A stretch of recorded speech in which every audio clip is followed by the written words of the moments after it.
Masama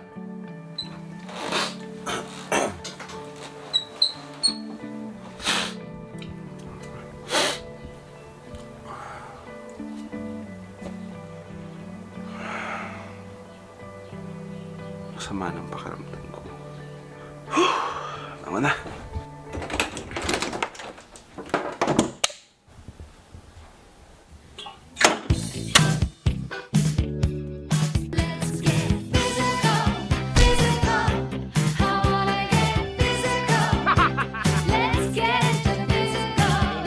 Pampagising ng diwa. Ang sama-sama ng pakiramdam ko.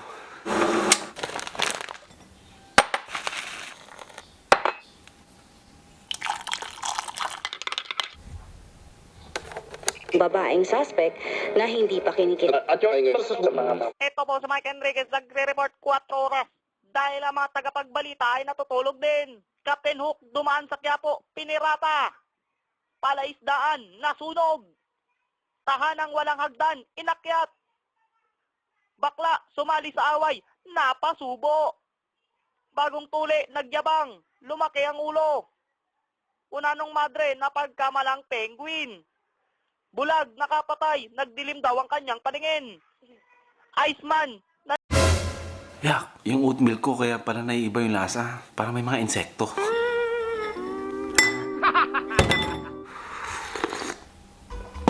Ano ba yan? Paano ba natin sisimulan na maganda yung araw natin?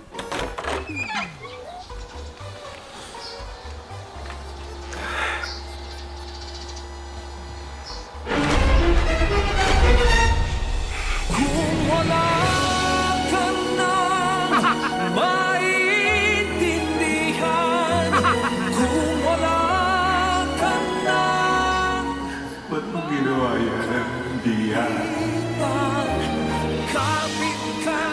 Di ba sabi ko sa'yo? Huwag tayong susuko.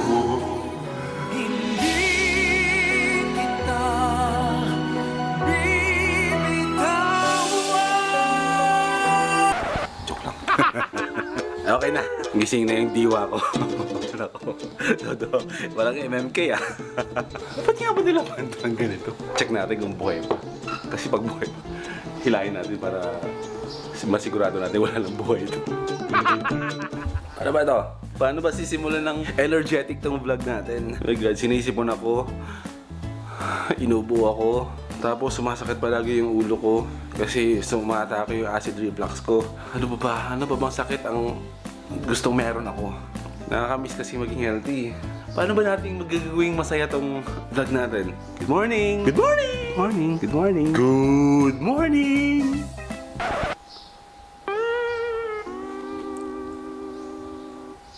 Hindi ako makasigaw kasi tulog po yung mga tao dito sa loob. Kaya sige na. Intro, pasok na.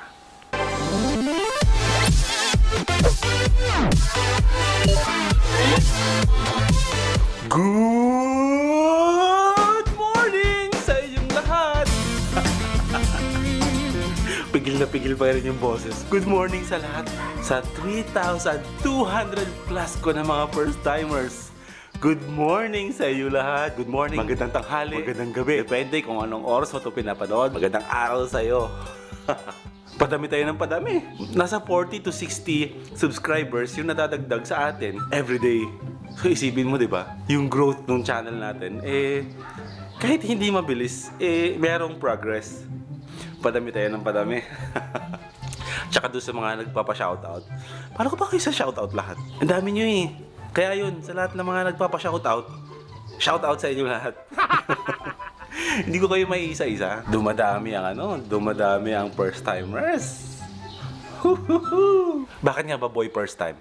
Bakit nga ba boy first time yung pangalan ko dito sa YouTube, imbis na yung totoo kong pangalan? Ha? Ano nga ba? Bakit nga ba? Bakit nga ba? Hindi, sa word na first time. Kasi nag-iisip kasi ako dati ng ano magiging content ko pag nag-YouTube ako. Anong vlogs yung gagawin ko? First time. Kasi marami tayong first time sa buhay. Marami tayong pwedeng tuklasin, pag-aralan. Hindi tayo nauubusan ng first time sa buhay. Hanggang sa pagtanda natin, may mga first time tayo. Kaya yun yung boy first time. Ay, kita man ang aso mo. Di ba nangagat yan? Ano ang tit niya, no? Dami yung aso, no? Dalawa? Natakot na ako ano ng aso kasi nung isang araw muntik akong kagatin ng chihuahua. Hello! Ay, masakit! Ay, gano'n pala yung chihuahua, di ba? Loyal lang siya dun sa, sa amo niya. Nagagalit na? Ayan, ganyan yung mga chihuahua. Gusto ko pa naman magka-chihuahua. Hello! Kagatin mo. Ay, mabait siya. Nakakamiss tuloy yung aso. Kasi, dati, ang taba ko na. Kasi dati, mayroon kaming aso. 3 months lang siyang nandito. Tapos, pinampo na namin siya sa iba. Kasi nga, sisak. Merong asthma. Ayan. Bago ako pumasok sa trabaho, magpapagupit muna ako. Kasi, ang haba na rin na talaga ng buhok ko eh. Sino ba yung nag-comment sa akin na magpagupit daw ba ako? Na magpagupit na daw ako kasi nga daw hindi na daw fresh yung mukha ko. Eh sana bukas na yung pagupitan kasi ang aga-aga 6:30 pa lang. Wala. Sarado. Magdidilig na lang muna tayo.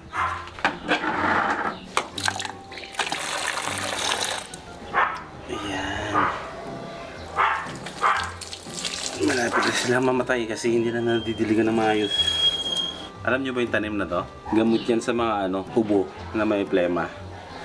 Yan ang tinanim ng nanay ko para sana sa mga ubo-ubo namin. Kaso nga lang hindi ko talaga kaya inumin kasi sobrang pakla niya. O sige na, at papasok na ako sa trabaho ko.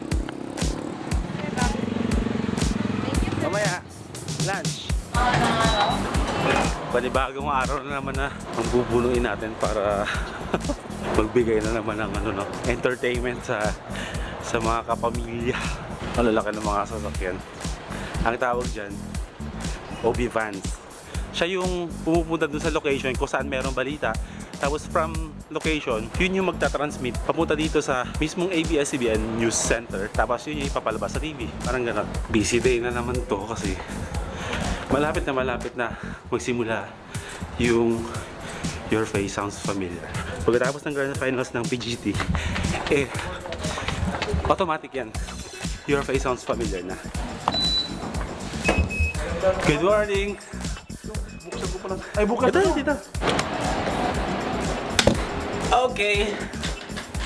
Editor duties na naman tayo. Mag-work muna ako. Tapos kita-kita tayo ulit mamaya pagkatapos TikTok. Break time! Si Ads, kaibigan ko. Uy! Uy! Close? Twinning! Hindi, pero seryoso yan. Close kami kay Kuya. Si Ads Abarquez, yan. Isa sa master editor at pinakamatagal na editor ng PBB. No, Pinakamatanda. Nag-aaral pa yata ako na. Joke. Mula season 1. Napag-aral ko ang mga anak ko dahil sa PBB. Diba? Gaano kayo ka-close ni Kuya? Ay, di ba nakadabi tayo eh. Ganyan. Super. Super. Super. Ibang klase. Super. Malapit na kasi Big Brother, kaya pag-usapan natin si Big Brother. Close kami ni Kuya, pero madalas nakikita-kita ko lang siya at nakakasalubong ko lang siya. Pero syempre, hindi namin pwedeng sabihin kung sino si Big Brother, pero kilala namin. Nakaka-appearang ko lang si Big Brother. Yan, tsaka nakakamusta. Matangkad. Macho. Hindi si Direk Loren Baka kasi iniisip nila na si Direk Loren yung Big Brother. Hindi eh. may G-Force ako kaibigan dito. May makatama tayo dito. Ang visit ng vlogger! 2.0 Mananong kapamilya si Maymay dahil ang life niya puno-puno ng action, drama, comedy, hugot, katatakuhan at higit sa lahat, mayaman ang kanyang buhay sa kilig. Ay, nasiga! Kasi marami mga nagko-comment sa inyo na eto, tinatanong kung ano yung ginagamit ko pang edit, ano yung ginagamit ko na camera, ano ba yung mga tips para sa pag-edit, kung pwede ko ba daw turuan sila. Paano tayo magtuturuan yan? Nasa virtual world lang tayo. Pero, pwede ko kayong bigyan ng mga tips kung paano ma-improve yung mga pag-edit nyo. Pero syempre, meron akong kasama. Si Ads pa rin. Ilang taon ka naman nag-edit nga ulit? Nagdibo na. So, 18 18 years old na. Pareho tayo? Pero syempre, mas marami kang karanasan sa pag-edit. Kaya, ayan, sa kanya tayo magtatanong ngayon na mga tips kung paano may improve yung pag-edit nyo. Kasi, minsan kasi gusto kong sagutin yung mga yung mga tanong na turuan mo ko mag-edit, gusto kong maging kasing galing mo, parang ganun. Kasi, parang ang hirap sagutin, bro. Kasi yung pag-edit kasi, kung kayo, natutuwa kayo sa pag-edit ko, ano pa, pag nakita niyo yung mga edit niya, kaya siya yung sasagot niyan para sa inyo. The less transition, doon mo nakikita na magaling mag-edit. Kasi naitatawid niya, ibig sabihin ng tawid, naitatawid niya isang cut papunta sa isang cut na hindi gumagamit ng transition. Yun ang totoong editor. Yung si Will Dasovich, napanood ko yung vlog niya. Nagalingan ako sa vlog niya kasi ang galing niya gumawa ng mga cut na walang transition. Oo, di ba? Naitatawid niya. Walang masama sa transition kasi yung mga transitions na yan, may binabagayin kasi kung kailan gagamitin yan. Katulad nito, pagka-transition kami na swipe. Oo, di ba? Bakit ka nag-transition? Wala. Kailangan may binabagayan, may tempo, at may tempo at timing. Hindi ka pwedeng, halimbawa, umiiyak. Tapos bigla ka nag-push. Oo nga. Ayun, sa mga iyakan na yung mga deep to color yan, deep to black, mahaba. Pag deep to white, ayun naman yung... Patay ka na kagad nun. O patay ka na sa lakit. Oo, nasa lakit ka na. Yun ay magre-reminisce ka na ng mga past mo. Anong gagawin para makapasok sa PBB? Ayun, tips daw para paano makapasok sa Big Brother. April 2021 audition. Yun. So mag-enjoy. Star Hunt yun, hindi lang PBB. So lahat ng shows sa ABS pwede. Kung magaling kayo kumanta, sumayaw, perform. Kahit hindi ka magaling kumanta, pwede ka pa rin makasali. Lahat ng shows sa ABS pwede yung sabihin. Ang may bibigay lang namin na tips sa inyo pagdating sa audition, isa lang naman yun. Magpakatotoo lang kayo. Di ba? Bro? Kasi ang PBB, ang pinag-uusapan lang naman dyan ay yung magpakatotoo ka sa sarili mo. Kaya wala kang ibang dadalhin sa audition, kundi yung ikaw mismo, yung totoong ikaw. Yun. Siyempre, malaking factor yung may kwento yung buhay mo. Pero alam mo naman yung mga staff ng PBB, hindi ka pa nagsasalita, nababasa. Mag-audition ka sa PBB. Tapos kayo may nawawala ka nun. Chukin, tatay, daday, mga ganun. Dapat maganda yung hugot ng buhay, no? Para may kwento ka pagdating sa loob ng bahay. Ikwento nyo yung totoong kwento ng buhay nyo. Huwag kayong mag-iimbento. At huwag kayong magdadrama. Huwag kayong gagawa ng kwento. Kasi kaya nilang basahin kayo kahit hindi kayo nagsasalita. Sa mga gustong matuto mag-edit, at yan ang si pag-edit ng mga nagtatanong sa akin, gawin nyo, ituloy-tuloy nyo lang. Explore, tingin-tingin sa edit ng iba. Wala namang masama na gumaya sa edit ng iba. Pero siguraduhin nyo, yung pinagayahan nyo, masihigitan nyo. Yung pag-edit, hindi siya basta-basta lang na pag tinuruan ka ngayon, agad-agad magaling ka na. Kumbaga, yung pagiging editor, para kasing isa sa pamuhay mo rin yan. Kulas! Sulit! 100 pesos ko! Meet Jepoy, syempre. At gusto ko ipakilala sa inyo yung mga kasama ko mga ibang editors dito sa Your Face Sounds Familiar! Woo! Editor na Koreana. Ayan si Eki. Hi, Eki. Hello po.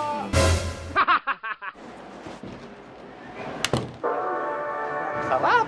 Normal yung buhay natin ngayon kasi 8 to 6 tayo eh. Sarap buhay yung PC. Di mo ba namimiss yung pamilya natin sa Pilipinas? Ha? Di mo ba namimiss? Pamilya sa Pilipinas. Namumuhay tayo dito sa Paris. Ayun o, yung Eiffel Tower. Pauwi na ako nito. Kaya, syempre, kita-kita na tayo sa bahay. Daddy's home!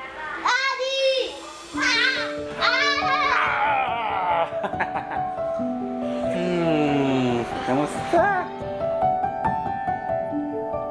May kasabihan nga, sabi sa isang commercial ng kape, para kanino ka bumabangon. Bumabangon ako para sa kanila. Sa araw-araw na ganito lagi yung cycle ng buhay ko. Kung tutusin, dapat nun palang sumuko na ako kasi talagang nakakapagod. At kahit gaano man ako umuwing pagod, okay lang. Kasi sigurado ako pag uwi ko sa bahay, lahat ng pagod ko sa buong maghapon, mapapawi pag nakita ko na sila. So hanggang dito na lang, ha? Kita-kita ulit tayo sa susunod na vlog. Good night.